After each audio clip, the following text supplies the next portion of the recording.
The house smelled new in a way that felt wrong.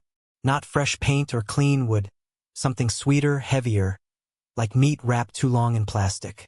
Adam noticed it the moment they crossed the threshold, but said nothing. New houses always had strange smells, he told himself. Maya was already opening windows, laughing nervously. The kids ran ahead, their footsteps echoing too loudly, as if the walls were hollow. The real estate agent had insisted the place was perfect for new beginnings. Big dining room, long oak table, enough chairs for guests. Too many chairs, Adam thought. 12 of them. The agent never explained why. That night, Maya suggested inviting the neighbors. First impressions matter, she said, forcing cheer into her voice. Notes were slipped under nearby doors. Everyone accepted within minutes. Too quickly. By sunset, the doorbell rang nonstop. Smiling faces filled the hallway. Too many smiles. Too even, too rehearsed. They brought no food, no drinks. Just themselves. One by one, they sat at the table, each choosing a seat as if it had been assigned. Adam noticed no one took the chair at the head of the table. Dinner began normally. Laughter rose. Glasses clinked. The food tasted incredible, rich, tender, almost addictive. Adam couldn't identify the meat. When he asked, a woman across from him tilted her head and smiled. Local, she said. Halfway through the meal, the neighbors stopped eating. They watched. One by one, they stood, pushed their chairs in perfectly, and left without a word. The door closed. The laughter died. The house exhaled. The family was alone, still chewing. Silence settled thickly, broken only by the sound of chewing. Adam's fork scraped his plate. He realized his hands were shaking. Maya tried to laugh it off, but the sound cracked halfway through. The kids kept eating, eyes unfocused, mouths moving too fast. Too hungry. The lights flickered. From the kitchen doorway, Adam heard something wet shift inside the walls. A dragging sound, like flesh pulled across tile. He stood, heart hammering, and called out, no answer. The smell returned, stronger now. Copper. Blood. Maya gagged as she looked down at her plate. The meat was moving. Tiny contractions rippled through it, veins pulsing faintly beneath the surface. The moment she screamed, the doors slammed shut. The windows sealed themselves with a sound like breaking bones resetting. The children froze. The youngest began to cough, then choke. Blood spilled from his mouth, splattering the white tablecloth. Maya rushed to him, slipping in something warm. The chair beside her was empty, but wet as if someone had just stood up. Finger-shaped bruises appeared on her arms, squeezing harder by the second. Adam felt hands grip his shoulders. Invisible, cold. He was forced back into his chair, his jaw locked. His mouth opened against his will as food was shoved down his throat by nothing he could see. He tasted iron. Screams filled the room, layered with laughter that wasn't human. The table groaned. From beneath it, something began to rise. The thing that rose from beneath the table had too many mouths. They opened along its surface like wounds tearing themselves open. Wet, red, begging. Tongues slithered out, tasting the air. Eyes blinked inside the mouths, rolling, searching. The table split down the center as the creature forced its way upward. Snapping wood like brittle ribs. This house eats families. A voice whispered from everywhere at once. The neighbors' voices. All of them. The creature lunged. One child was pulled screaming beneath the table, bones cracking loud enough to feel. Blood sprayed across the walls in thick arcs. Maya tried to crawl away, leaving streaks of red behind her, but the floor softened, turning spongy, swallowing her hands and legs inch by inch. Adam watched helplessly as his family was consumed. Hands, dozens of them, dragged bodies into the house itself. Flesh disappeared into walls. Screams were absorbed by the ceiling. The creature fed quickly, efficiently, like this was routine. When it was over, the house became still. Morning light filled the dining room. Police found the family seated neatly around the table. Clean, pale, smiling faintly. No wounds visible. Only the plates told the truth. They were empty, and one chair at the head of the table was finally occupied. Detective Harris hated dining rooms. Something about tables made people lie. The way they sat, the way they placed their hands. This one was worse than most. 12 chairs. One family of 4.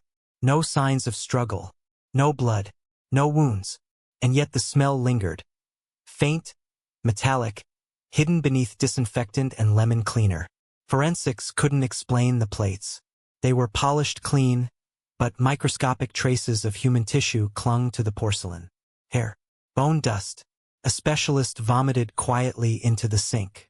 Harris noticed the chair at the head of the table. Different wood. Older. Carved with tiny grooves like fingernail marks. He touched it and felt warmth. The chair creaked as if responding. Neighbors claimed ignorance. Every single one repeated the same sentence, word for word. They were lovely people. Quiet. Kept to themselves. Security cameras on the street showed nothing unusual, except one detail. At 7:12 p.m., every neighbor entered the house. At 8:03 p.m., they exited. Perfectly spaced. Calm. Smiling. But inside the house, no one left. That night, Harris dreamed of chewing. Endless chewing. Waking mouths opening in the dark. When he returned the next morning, the dining table had been reset. Fresh plates, fresh cutlery, and 12 chairs. Waiting. The house was scheduled for demolition within the week. Too many unexplained deaths. Too much bad press. Harris insisted on one last night inside. Alone. He brought a recorder, a gun, a sandwich he couldn't bring himself to eat. At 7 p.m., the lights dimmed. At 7:12, the walls breathed. The table stretched, wood fibers flexing like muscle. Chairs scraped inward without being touched. Harris stood, heart pounding, gun raised. "You're hungry," the house said. Not aloud. Inside his skull. The floor softened beneath his boots. He staggered back, knocking over a chair. It screamed. A high, wet sound, then went silent. From the walls, hands emerged. Pale. Familiar. Children's hands. Adult hands. All reaching. Harris fired. Bullets vanished into mouths opening where paintings had been. The house laughed. A chorus of neighbors. Of families. Of meals remembered. "Sit," it whispered. The head chair pulled back invitingly. Harris understood then. The house didn't kill randomly. It hosted. Fed. Kept balance. 12 seats. Always 12. When he refused, the house tightened. They found Harris at dawn. Seated at the head of the table. Alive. Barely. His jaw hung open. Muscles torn. Teeth cracked. His stomach was distended. Moving unnaturally. As if something inside him was still chewing. His eyes tracked the officers. Begging without sound. On the table were plates filled with meat. Fresh. Steaming. Human. One officer retched. Another backed away, crossing himself. Harris tried to speak. Only one word came out, forced through ruined flesh. Full. The house shuddered. Walls sealed. Doors locked. The officers ran. The house did not follow. It never chased. It waited. By noon, the city declared the building condemned. By nightfall, a new family signed the papers. Cheap price. Great space. Perfect for gatherings. The agent smiled. That evening, a moving truck arrived. Children laughed. Parents argued about where to place the table. The house listened, patient, content. It rearranged itself subtly. Stretching hallways, widening the dining room, polishing the head chair. 12 chairs. Always 12. As night fell, invitations slipped beneath doors. Neighbors read them and smiled without knowing why. The house prepared the meal. The invitations worked faster this time. By sunset, the neighbors were already knocking. Plates empty, hands clean, smiles fixed. The new family, Mark, Elena, and their 2 daughters, felt flattered. "Such a friendly neighborhood," Elena whispered as she lit the candles. The flames bent inward, leaning toward the table. Dinner was served. The meat steamed softly, releasing a scent that wrapped around the room like a warm blanket. The children ate eagerly. Too eagerly. Grease ran down their chins, dark and thick. Mark noticed the taste was wrong. Too rich, too familiar. But hunger crushed the thought before it formed fully. The neighbors stopped eating at the same moment. Forks paused midair. Every head turned toward the family. The youngest girl laughed, then gagged. Her teeth loosened, clattering onto the plate like spilled dice. Blood pooled beneath her chair. Elena screamed and stood, only to feel the floor grip her ankles, sucking her down as if the house had grown a tongue. The walls opened. Mouths bloomed from wallpaper, tearing through floral patterns. Tongues lashed out, wrapping around arms, necks, pulling. One neighbor leaned forward and whispered gently, "Don't worry, it doesn't hurt for long." The table split open. From within it, the house fed. Later, much later, the house digested. Bones slid through walls like cutlery into drawers. Blood soaked into floorboards, darkening the grain, strengthening it.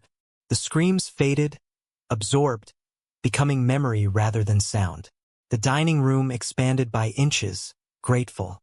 By morning, the family was gone. Police arrived to a familiar scene. For bodies seated neatly, clean skin, peaceful expressions. No visible wounds. The plates were empty again, licked smooth by unseen mouths. One officer noticed something new. A child-sized chair had been added. At the head of the table, the old chair creaked softly, satisfied. The report was filed. Another tragedy. Another mystery. The house was scheduled for demolition again. That night, the bulldozer broke down. The next night, the crew vanished. By the third night, the city quietly removed the address from records. Maps adjusted. GPS rerouted. The house was no longer officially there, but the neighbors still knew where to go. They always would. Years passed. New streets formed. Old ones died. Children grew up hearing whispers about a dinner that should never be accepted. Some laughed. Some listened. On quiet nights, lights still flickered where no house was meant to stand. Shadows gathered. Tables were set. 12 chairs. Always 12. Sometimes the house dreamed. It remembered teeth cracking, hands pulling, families disappearing into warmth and fullness. It was patient. It had learned restraint. Hunger always returned. And when it did, the invitations would slide beneath doors once more. Softly, hungrily.